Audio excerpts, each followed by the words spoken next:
Yes, Team Cyprian and Team Mokwa, the informer, welcome again to our channel. Today, I just want us to discuss about Kisii and the Nyamira region. I know there are some people who have been asking me, Cyprian, why can't you talk about Kisii development or Kisii region development? So today I'm here with Mokwa, the informer. We are going to discuss and see how we have been doing so far. Mokwa, welcome to Cyprian TV. Thank you so much. Good to be here. Great. Always it's my pleasure to have a conversation with you. I always love it. Wow, amazing. You can tell us how can you rate Simba Arati's performance, and also later on we will talk about Nyaribo. Yeah. Now, basically, what we are doing on these channels, that's Mokwa the Informer and Cyprian TV, we said Morale is the Kenya Army. Yes. Anapita kwa ground. Sisi ni Kenya Air Force. Yeah. Tunapiga kwa hewa. So this time around here, our target is on Gusii region, that is Nyamira and Kisii County. Then we'll move to other counties. Sure. Now, beginning from Kisii County, I think it's the most contentious place we can talk about today. First of all, we had the first governor, that was James Ongwae. There's one simple guy, some simple thing this gentleman did. He worked on all those simple things that you can see as development, particularly within the town. All those simple things, to roads to a town, to pavements, hapa na pale. So basically within the town, hizo significant improvements totally make those simple things. Zilipea the second governor a big challenge. When Simba Arati came to office, he didn't have the small roads to do. So because the governor had already done all those developments that are very common, it became a challenge for Simba Arati to show off his development skills. But that's an argument I'm giving, assuming that Simba Arati was willing to do what? To develop Kisii County. But now, there's something we have to remember. Simba Arati was voted in overwhelmingly. First, because of being a young man. Second, because of his political muscle. Third, is because of the hope of the people of Kisii had that Simba Arati has been working in Nairobi. So basically now coming to Kisii is going to make it a better place. It was to be so easy for him. Yeah. Some people said it was to make it a simple China, a small China in Kenya. A China in Kenya. Small China in Kenya. Yes. Himself, he promised that he's going to work until the angels in heaven will dance. Okay? So basically the expectations of Gusii people were very high. Kisii County gets a budget of about, the amount of money that it receives at county revenue allocation, it's about 13 point something billion shillings. That's huge. When you compare with Kisii County, that is huge, and actually probably it could go higher because of some few amount of money. No, the amount of money that comes to Kisii can go higher based on the donations, allocations people get, and there also are some other funds that come in. But it's 13 billion approximately. That's a huge amount of money that can develop Kisii County. Now, since Arati came into office, it's only one simple thing someone can say that he has done. One simple thing. Which one? That is removing the garbage that was in Nyambera. It's the only significant thing you can say within the town of Kisii. Simba Arati has just done this. But nevertheless, he has indicated something very critical here. Either he does not care about the town, what the people of the town think, what they want, or he does not completely want to develop the Kisii town, or he does not know what to do as a governor. Three things. What am I saying, first of all, from my first option, where he does not care what the people of Kisii town want? First, I'm talking of Kisii town, because when the town works, the county is working. Because there are people who wake up from home in the villages to come to town to do what? To work. There are people who leave the town in every evening to go back home after leaving work. So therefore, if the Kisii town works, the entire Kisii, not even the entire Kisii, the entire Gusii region, we shall have worked. Let me give you now the reason as to why nimesema, if Simba Arati seems he does not care about the people of Kisii. First, there's very small things that are supposed to be fixed in Kisii town that are not fixed 2 years down the line. Things that do not require magic. Things that do not require too much thinking and overthinking. I can say that Simba Arati has more of concentrated on politics and 2032 and beyond and power than development. First, if you move around Kisii, particularly Mwembe region, the sewage systems there have been leaking seriously. You go to a certain place, you find it's blocked. it is now coming out. Do you have evidence to support your... They are there, and actually I've captured. If you check in Mukua, the informer, they are there. If right now you ask me to take you to a sewage that is open, I'll take you there. In Mwembe. We saw recently they were digging, I don't know what they were doing, but they are digging those sewer lines. Within Mwembe, probably they were replacing pipes. But the fact remains that the sewage systems in Mwembe, they have not been okay. When such kind of a thing is happening, and you have a governor in office, okay, there's a problem. It's not something that is hidden. It's something that is seen commonly, that is leaking. So you find the moment it is raining, Mwembe is smelling. Just as an example. Let's come to garbage collection. The one for Nyambero was removed. Now they started putting some positions where the vehicles can pick. Have you ever asked yourself, when a car that collects garbage is passing and you're not in the house, who collects that garbage? These people later on, they come at night and throw it anywhere. Collection of garbage in Kisii town has become so difficult, like it makes people to dump it anywhere. I get in this. You have either to bring it at night or bring when the car is there. And when you bring it at night, you can put it anywhere. So it has been open. The system of garbage collection has been open to so many ways of dirtifying the environment. So in short, garbage collection has not been good. Kisii cleanliness is not the same again. For those who live here can attest. If you just want to try and see, you walk around the stretch of Mwembe.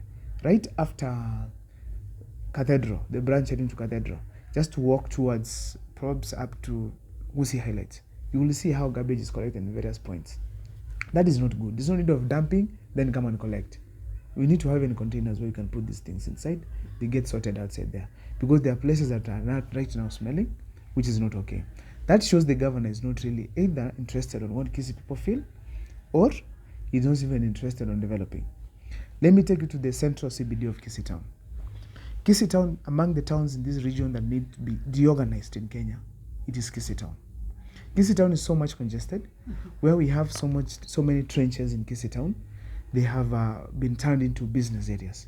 A whole street where people should pass has been put just racks for clothes, for any other thing that someone wants to sell, businesses, making it difficult for people to traverse, cars to park, even motorbikes to move around, even some other businesses to run. Because you find if there's a shop, okay, and then in front of your shop, clothes have been put there. But also, you should understand, because at the end of the day, the economy in Kenya is very bad. Actually, so people are trying their best. Actually, I'm not blaming them. I'm simply saying the government has failed. Okay? If you could be having well-built markets where someone knows, kama unataka nguo, go to a certain building and find watu wa matumbo wako pale, watu wa masweta, majampa, maudi ziko wapi? Ziko hapo. But sasa kwa sababu hawana option, they take up what? The streets. I get in this. Instead of the county thinking twice and ensuring let's set up a very nice market, instead it's relaxed, it's 2 years down the line, and there are no signs of Kisii town being organized at all. I get in this. As if that is not enough. Actually, if you walk around Kisii town, check the streets. There are some areas you find a whole street has been locked by racks. If you are at Sansora, heading to go and touch down the sides of Naivas, there's a street that is wide enough even a car can pass. But clothes have been being sold there, setup has been made. Even someone passing inside there, it's difficult. Even at night, you can't pass through that place because it's dark. I get in this. That's not the nature of a town. Let's have shops where people can sell clothes. Let's have mutumba areas that are well set, but not in the streets and pavements where common mwananchi should pass. If you are leaving the side of a court, heading maybe to St. Jude, all the way to Enakoch, that street, it's so narrow that even when cars are coming, it's difficult for someone to walk through because there's no pavement for people to pass. The sideway, we have racks for selling clothes, belts, and other things. Both sides, actually this one and that one. So you find that the pedestrians do not have a place to pass. Only cars and motorbikes. Luckily, people have been careful enough, there are no accidents that occur there. But that street is congested because of poor leadership within the town.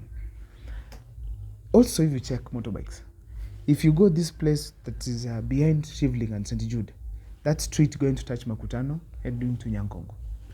Just when you're opening there, just when you want to branch from Kisii mattresses, motorbikes have simply made a stage blocking that route. A vehicle can't pass there. Okay? That means they have literally decided to put a stage there in front of a place where cars should do what? Should pass. Just as if that's not enough. If you pass there, you find, particularly in the evening, the whole place is congested of businesses. Nyanya, nini zimewekwa hapo zinauzwa. It's not clean, first of all. Second of all, people are not passing comfortably there because things have just taken over their spaces of walking. As if that is not enough, from that same street, passing in between St. Jude and Shivling Supermarket, you will find there's a pavement there. It has never been put cabros or maybe made in any way good. Whenever it rains, it's a bit stinky. There are businesses there, and nobody cares about that. Also, after you've left all these areas, go to the main stage, which is one of the huge revenue collection places in Kisii town. Huge cars, so many cars coming there, where the Kisii County government, now and then you see them with that thing for locking cars in case they have not paid for Kanjo. Those people, they collect huge revenue, but look at the stage the way it is. It is just recently, the governor or maybe someone tried to fix the entrance. The entrance was like a hole. A vehicle is coming, it appears to be falling. Yes. You get? That's the entrance. Then you ask yourself, does it mean the governor does not see what is happening? Or his people don't care? Or they don't tell him? Are you getting this? If you go the exit is towards the other side of when to mortuary. There's a big hole just within the road. Again, no two cars can pass. It's just one because of that big hole. So it's therefore a big challenge in Kisii town when it comes to infrastructure. Now, you ask yourself now, what is happening with the governor of Kisii County? Such small things you fix, the people of Matatu will feel good. If you fix, I am able to see and feel good, the governor is doing what? He's working. But now if they are left like that, I develop questions in my mind. That now, where are we heading if these small things cannot be fixed? Where are we heading to? Let me also take you through another thing. Before you tell me, maybe kuna watu wangependa kujua hiyo barabara iko under the governor ama iko under national government? It's under the county government. The stage, nini, because who are collecting taxes there? You don't see these people with grey and green trousers. They're always there, isn't it? Yeah, the people collect revenue there. All right? You can't collect revenue where you're not in charge. They collect revenue there, and they're supposed to use that revenue to develop that place. Instead, they don't. If you check closely what is happening in the hospital itself, there are no medications. You go there, common medications are there. But if you ask certain bacterial infections that you're having, maybe you need some medication, chemist. Okay? That is health. I get in this. So, therefore, when you talk about development in Kisii town, Simba Arati completely, I want to state it here, that to a huge extent, he has failed. When I looked at the budget that he had made in the financial year 2023-2024, I felt that he has misplaced priorities, just like William Ruto. Okay? I looked at the Auditor General's, the control of budget report, which the county government submitted to the portal, isn't it? When I went through it, I realized that there's a lot that is really happening in the counties. People are not understanding and showing that the government is ignorant completely on what people are experiencing. I realized very little amount has been allocated for development in Kisii County. Very little amount. Out of 13 billion, 256 million only is used on development.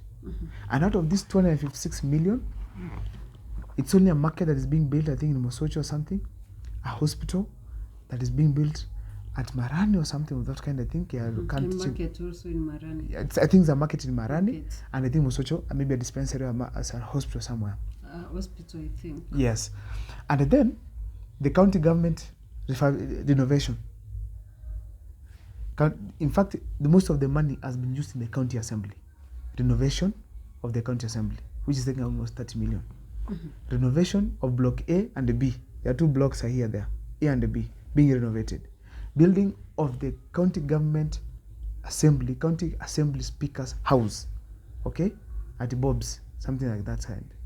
Then you ask yourself, after taking actually the other amount of money, construction of the MCA offices. Are you getting this? Then you ask yourself, what are the priorities of Simba Arati? If you see everything has gone to the county government, county assembly, it's simply embracing them. Are you getting this? You embrace them And forgetting the people who built you. And he is embracing them so they don't impeach him or something. But while the people of Kisii are suffering, the wananchi, the common citizens, are suffering. So therefore, Simba Arati, one thing I want to tell you, I've said in another video that he's one of the strongest politicians we have. Right now, could he have been could we be having a development mind? By now, he could be a kingpin in Kisii. He could have united the entire Kisii. He could have been the leader everyone is talking about in the entire country. His gubernatorial race, he was facing very tough guys. Sam Wongeri is not an easy guy because that guy is a developer. He knows how to develop regions. If you go to Nyariba, he built schools, roads were broad during his time when he was a minister, actually when he even worked with Kibaki. So he's a performer. So dealing with him as a gubernatorial aspirant, it was not easy. He was lucky he was old. Simba Arati could have been beaten.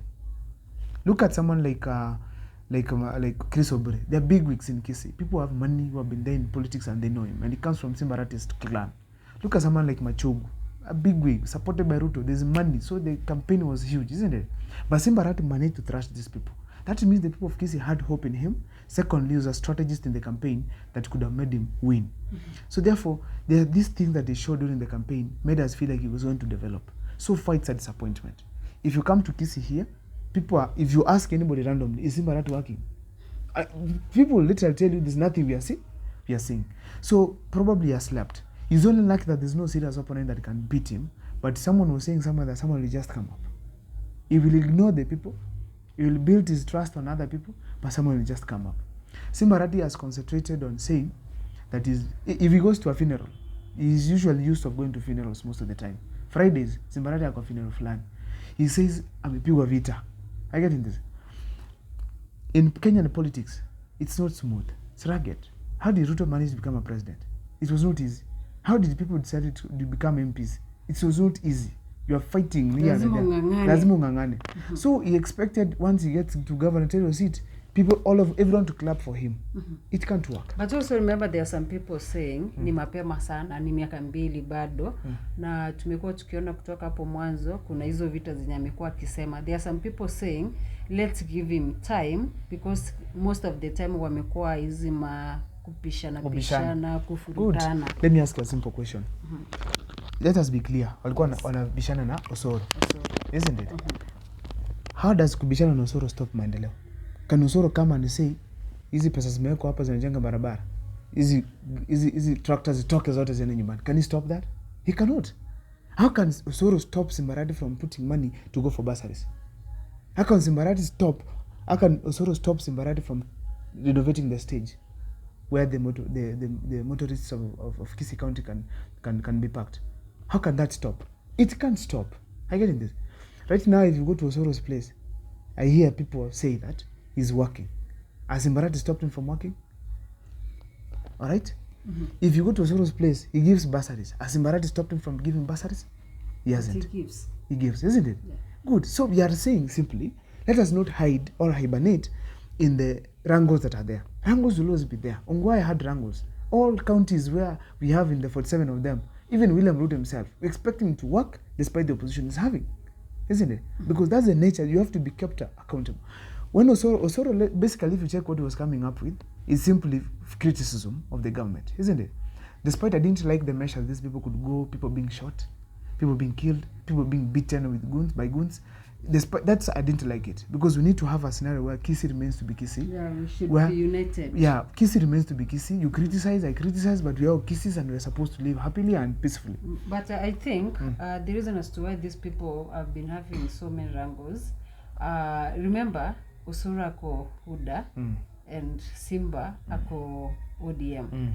Now these people, I think tulikuwa tumeongea from the previous video kwamba hakuna mtu allow the other one to become the kingpin of this region. So lazima kila mtu ataonyesha ubabe wake. So huyu anangangania hapa, huyu anangangania hapa. And I think those are the things zenye zimefanya as Gusii region tumerudi nyuma mahali tupo. Because of those small fights, you know, asizi zikatuletea maendeleo. Like for instance, last time I saw wakati kulikuwa na maandamano, the maandamano were very peaceful. All of a sudden people came from nowhere with rungus. I don't know walikuwa wanani, I can't tell, but they started beating people. Remember, during hiyo kupigana, there are some people wenye waliumia wakapeleka hospitali. Up to now we don't know kama walitoka hospitali ama bado wengine wamefanya nini, wamebaki. You get that? Kuna watu walipoteza business zao. You know, now vitu kama hizo zinatufanya tunafuruta nyuma, tunabaki nyuma, because kila mtu anataka atengeneze kwake. Hakuna mtu anataka kuona mwingine kwake ikiendelea kuliko kwa mwingine. So hapa ni kama lazima utumie akili. It is true. Yes. In short, lazima utumie akili kuhakikisha kwamba umepata maendeleo. But I wish these people take their angles to the development. You know, one thing that I take Osoro sometimes to be also a better leader than Arati, if he stands today, he will give a list of things he has done within these 2 years. Within these 2 years. But if Arati stands today, he will tell you everything, how he has been fought, how Osoro has been telling him, how police have been taken to his home, how his office has been raided, how things have been happening. Are you getting this?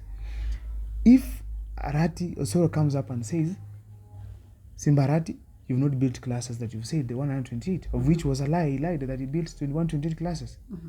Osoro came and said, you lied. Arati, the best thing you could have done, there's a class I've built in Kisii Primary School, there's a class I've built in a certain ward, there's a class I've built somewhere, and go confirm, oh, these are the pictures. Are you getting this? Arati is the same man who moved across the country to launch bursaries, and I mean the county, to launch bursaries.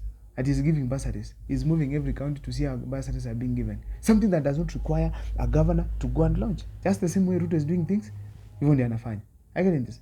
We just need money in schools. People to feel you are present, isn't it? You don't have to talk, you don't have to be there. People to feel that you are at work. Because ukilipia mwanafunzi school fees right now, atajua nani amelipia? Ni Arati. Ukipea mama check ya mtoto aende shuleni, anajua Arati ametufanya nini? Check. You don't have to go and be there physically until watu wapigane nini in the name of showing that you are working. I get in this.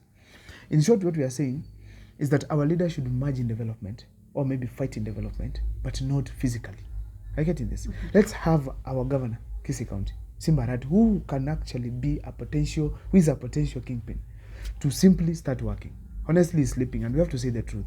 The person you expected to work is not the one that is right now there. When I saw Simba Arati has married a Chinese person, Chinese lady from China, I felt nice. I felt like there's a Chinese culture that's going to be brought in Kisii, where people are working tirelessly, where we are having the Chinese culture being infiltrated in Kisii, isn't it? You find roads being made. You're finding water systems are there. But now in Kisii here, it's a place where we go for 2 weeks without water in the name of bill ijalipo na county government. Umeona sasa? Yet we don't have development, bills are not being paid. If you go right now, recently I was interacting na watu wa uchafu. Someone tells you it's been 8 months hajalipo mshahara. 8 months. 8 months. This is somebody anaweza lipo hata 10k ikienda sana. 8 months na ana collect uchafu. You expect these people to do the best work. Hawajalipo mshahara. And you expect them to be happy. You know, it is touching. Let me ask you something before I forgot. Umesema hii mambo ya kutupa takataka iliweza kutolewa pale Nyambera. Sasa hivi inatupwa wapi? There's a place where someone need to ETC or something of that kind. What was that name? Agriculture. There's a certain place, a certain name. I just slipped my mind. Hapo ndio tunapelekangu, and here there's a way they are sorting. I'll visit there. Yeah, recycling. I visited there tuone vile inakaa. Actually, I'll even go with Supreme TV. We'll see whether I can see how that place is happening. But the fact remains is that imagine ujalipa mtu uchafu pesa. I get in this for this time. Why is that? Why is that yetu uchafu inakoletiwa kila siku? I get in what you're asking here. Maybe there is no money in the county government. The county government always gets money disbursed. It's not only the people of takatakas who have not been paid. Some of the county government officials, county government people, workers, ask them. We'll even do a secret video with them. We realize people are completely strained. And in the county government where Simba Arati is in charge, you can't speak. If you speak, either you go home or you're beaten. I get what's happening. That is not the leadership we needed in Kisii when Simba Arati was elected. We wanted a leadership where we are enjoying Gusii town. Let me give you an example here. When you go to Kisii town doing business, ask the people around there. is there money? They'll tell you, we ni kugumu. Fine, the whole entire country kuna shida, si ndio? But right now we have to accept there are some local measures that we can take which can affect the county significantly. Cyprian, you come to my office, or you apply for a tender of maybe 1 billion shillings, or maybe 1 million shillings. Then you do the work. For instance, it's a road. I don't pay you the money. That's not my money, it's the money for the government. Maybe utaanza barabara, after 1 year barabara unajua za Kisii juu ya mvua zinaharibika. Now, ujalipo for 1 year. Ama usilipo pesa even for 2 years. And then, wewe ni mkaaji wa wapi? Kisii. Unanielewa? Hiyo pesa ukipewa 1 million, si ungenunua mboga mahali. Ungepanda boda mahali. Huyo mtu wa boda aenda bebe mtu mwingine anunue mboga. There could be circulation of money. When I checked the county pending bills, I realized there are almost 3 billion, 1 point something billion shillings. Pending bills. Billion shillings. 1.21, I think, billion shillings. That money, I'm not sure. I had some contractor saying it has been paid. He has pledged to pay, but it has not been paid. Imagine 1 billion shillings circulating in Kisii County. Biashara zitanoga aje hapa. Sisi zitanoga vizuri. But now because the money is held in the name of Simba Arati, wanting to see things that are not there. Mbona every financial year kuna pesa inabaki haitumiki ya Kisii County. Si basi ulipe watu watumie. Si basi ulipe watu wenye walifanya kazi. So are you sure of what you are saying? Go right now to the Auditor General's report and check. One of the things that is there, pending bills. 1 point something billion shillings. Actually it was 3-1, he paid a donor some millions of money. Then 1 point something billion shillings. Simba Arati ni mtu wa kipindi sana. He's the same guy who came in power and told us there are so many ghost workers. Isn't it? He paraded county government officials in the stadium every day. Kasimama hapa. Dereva ni ngapi? 256. Gari ni ngapi? 10. You get? So many drivers with few cars. Yes. What happened to these people? Have you ever asked where they have gone? No. Have you ever heard someone has been sacked? Have you ever asked whether someone is in court? No. Nobody. Even the ghost workers in Arati kept telling us that there are ghost workers here. They are not there. He didn't give us this is a ghost worker. Moja ndio. He told us people are living in the US while they are working in Kenya. It is true. People could be there of that caliber. Sasa but uliwafanyia nini? I get in this. Let me tell you one simple thing. When Simba Arati got into office, the wage bill are the salaries you pay to people for this current expenditure, ama salaries nini unalipa watu. Ilikuwa around it was a huge amount of money. But after he got into office, we thought maybe the wage bill, you should fight the wage bill to go where? Down. So that we can have the money allocated for development to go up. But as we speak right now, the wage bill during Simba Arati's time increased by over 100 million. Which means there are more workers who are paid more than 100 million in a year. I get in that. Is that someone who wants to develop Kisii? No? So therefore, I'm telling you in a very simple terms here. In very simple terms. Kisii town, if Simba Arati is going to be in charge with the kind of spirit that we are seeing right now, Kisii County is not going to offer. However, I cannot deny that Simba Arati is loved in the villages. The roads there are not so bad, but one thing is lucky about, okay, MPs of Kisii, they are struggling to work. Despite these people are stealing money, they are struggling to work. The likes of Japheth, the likes of Kibageni. If you go to their places, these people are working.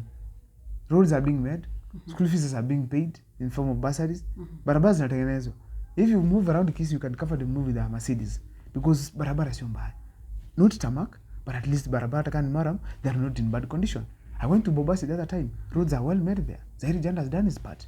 I get in this. Japheth has done something. So basically, roads are being made in Kisii. Hiyo ndio kitu imesaidia Simba Arati. So most of the roads zikitengenezwa nadhani ni Simba Arati anatengeneza within the villages. Despite there are some zenye ametengeneza, but tunadhani ni yeye anatengeneza. So no.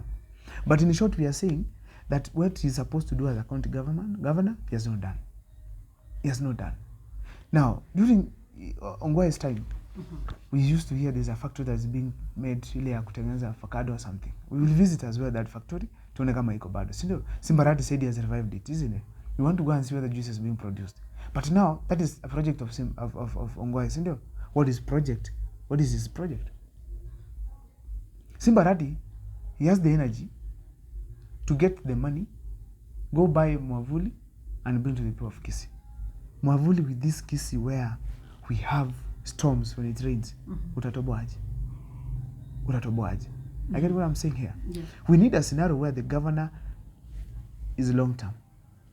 Looks at Kisii County as a long-term thing. I listened one time when the wife was speaking, saying, Simba Arati, nobody should ask him about Miavuli. Because he gets his allowances, he saves. Then after saving, he goes and gets what? Miavuli. He brings to the people. The first lady thought people are stupid. I never knew she could come low to that extent to argue politics in the villages. We need to see politics, you know. We want to see our first lady to be felt as a first lady. Someone who should be respected. Si kujibizana Kinosoro. You know, she was almost trying that she's now facing a Kinosoro. You can't manage this terrain. Kwamboka was trying that.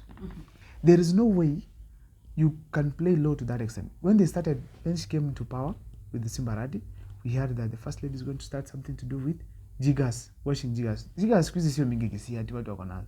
Though they are there, but it's a good project. When you angeendelea, you can end up. But nowadays I don't see her moving around, washing people jigas and supplying medications and that. What we are seeing, it is a quiet environment. She's nowhere to be seen.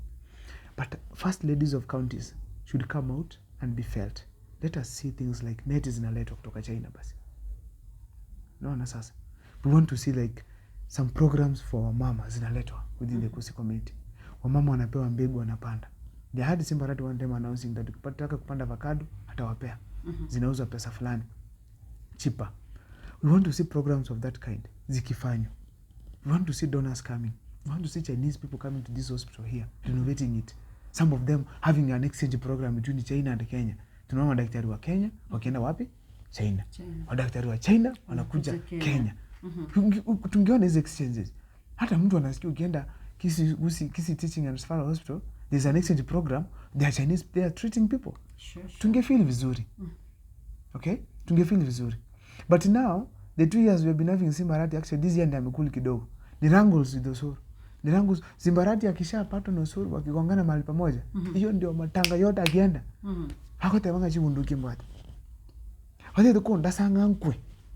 I get what he's trying to get a lot of mercy from leaders, yet yeye ni Simba. Naona sasa, we don't need to see that. Let him work. Right now ukienda uliza mama hapa. Simba Arati is not helping them. It's like the county does not have a leader. Right now he is in China with the Baba, isn't it?